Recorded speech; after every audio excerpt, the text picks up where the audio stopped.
Now you're coming near the end of the course. This is the point at which we take your PDF, your book covers, and we take it to Createspace, and we are going to create a physical book with all the information you have.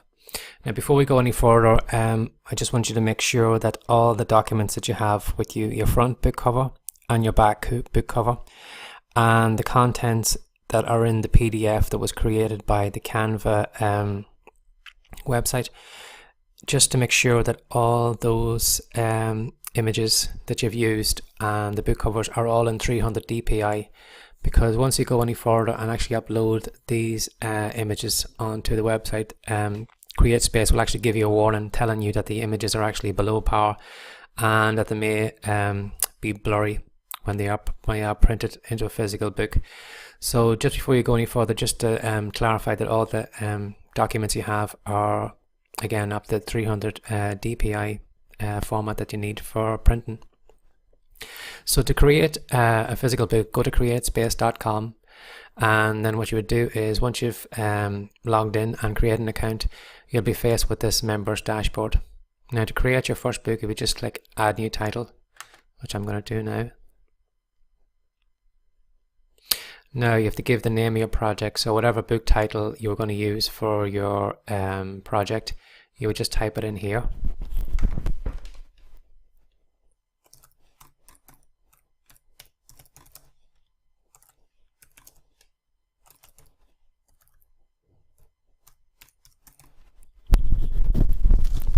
So I'm just giving it this title, is Trace Writing for Kindergarten. But you can pick whatever title you're looking for to put on your book, just put it in here. And at this stage then you select which one you want. So we are going for paperback, so we choose paperback.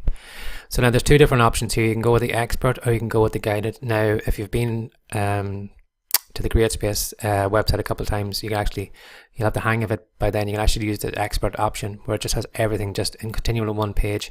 But in this process it's guided, so it's actually easier for beginners where you can just go page by page by page and just fill in the details.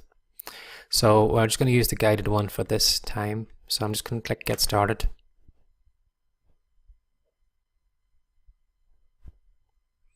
So there's the title of my book there again. So at this stage then, if you've been to the KDP dashboard and uploaded your Kindle books, you'll know a lot of this information already and how to actually fill it in. But I'm just going to give you a quick run through anyway, and just to show you how to do it.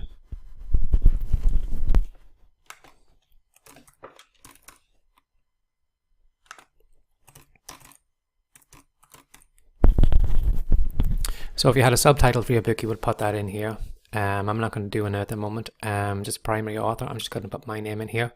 And then if you wanted to add any additional people to your book, you can do it here by selecting which option is suitable for you and then adding the person that you want to add to it. If the book is part of a series, so for example I was doing like an animal series, I could tick this box here and then I would just put the animal series in here and then the volume.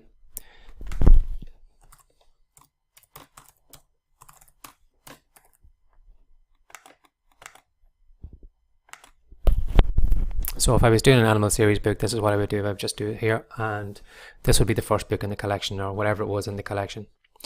And then if I had done maybe rework this book, and this is maybe the second or a third edition, I would just put this information here so that customers would know it was the same book, but it had been updated since it had originally been launched. The next part then is the language, English. And then if you want to put in a publishing date, you can actually put it in here, but I never really bother. I just move on at this point. So just click save and continue.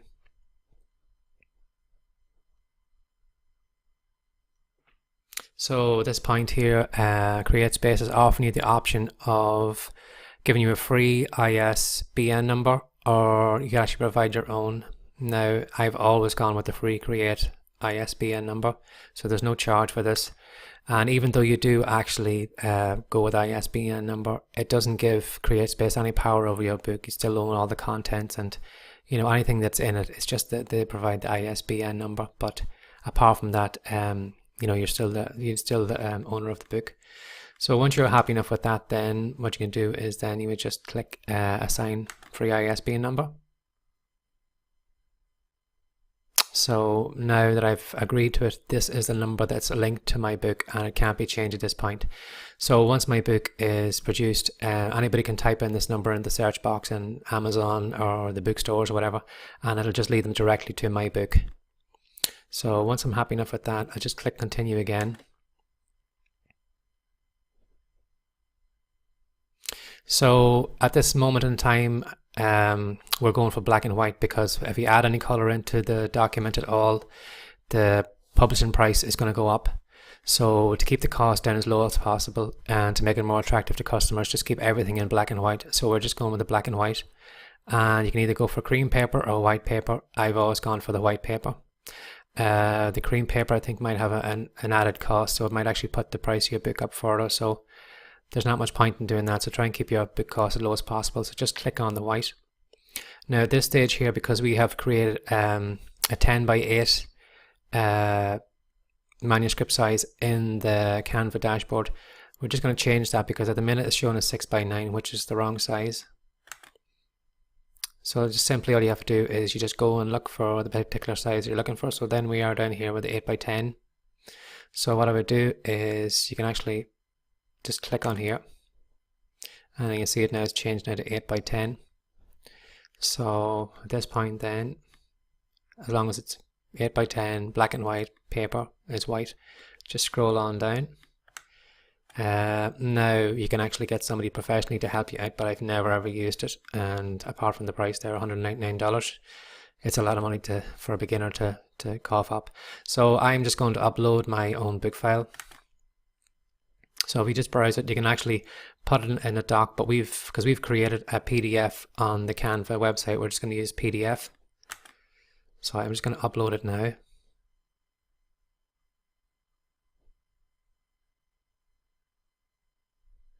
And just have to scroll down here and find it.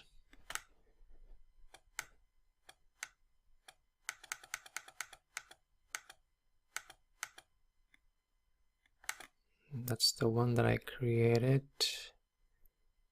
Yeah, that's the one I had created last on the Canva website. So at this point now, we just click save. So what's going to happen now is Createspace are going to upload the PDF document to their website, and then they're going to have an automated service that's just going to scan through the document and going to see if it can find any faults in it, and then it's going to alert you of those faults before you actually go any further. So it usually takes a few moments. Then you can actually see here just the wee toolbar here is just going to load up then and tell me when it's ready to go. Now at this point, if you wanted to, you can actually go forward and start working on your book cover while this is in progress, but I recommend you just for the first time just to wait here and until everything has been looked through before I actually move on further. So that's what I'm going to do now. I'm just going to wait for this the automated service just to have a look at the document and then get back to me. I'm just going to pause the video until this happens. So now the automated service has had a look at my document and it's got back to me and has told me that there is one issue with the file. Now I had done this a couple of days before with the same file and the same issue come up. So I'm just going to show you, if you do have any issues that show up on your document, what to look out for. So what you can do is you can actually skip forward and bypass this here, but I wouldn't recommend doing that if there's any errors showing up here. So what you do is just click Launch Interior Reviewer.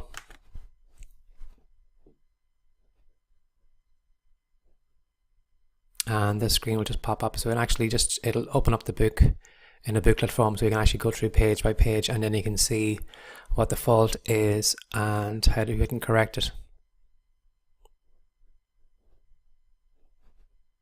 So just click Get Started. Now it had showed me the other day as when I had done this, it had shown the same issue, and if you come over here it says that the file images are less than 200 dpi, which may appear blurry, but I had actually used the same image a number of times in the book, and this was the only page that actually showed up on.